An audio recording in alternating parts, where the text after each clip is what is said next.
Thinking of moving to another country in the European Union? Did you know that your rights to a pension are protected?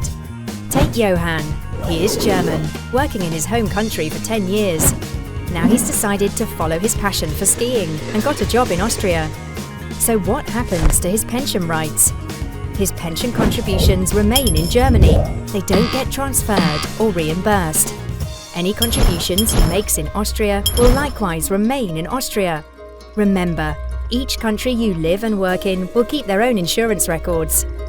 2 years later, Johann moves to France. He settles down there and starts a family. On reaching retirement age, Johann will make his claim in the country where he is living, in this case in France. The French authorities will liaise with the German and Austrian institutions, informing them of Johann's pension claim.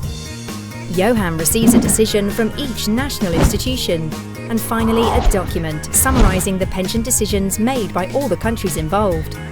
Remember, when you reach pensionable age, every country where you have been insured will pay you a separate pension.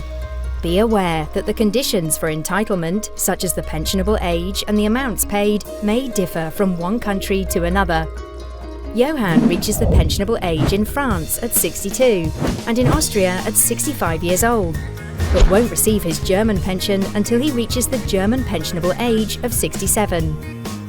But what happens if you don't comply with the country-specific conditions for entitlement?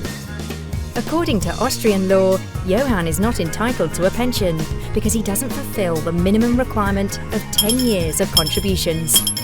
Fortunately, Johann's rights are protected by EU social coordination rules that oblige countries to include periods worked in any EU country, plus Iceland, Liechtenstein, Norway and Switzerland.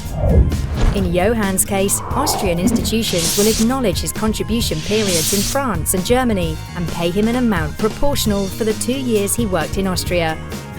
So whenever Johann decides to retire, he will be entitled to receive his pension without losing any of his contributions. Social Security coordination enables you to move around Europe and not lose out on your Social Security rights.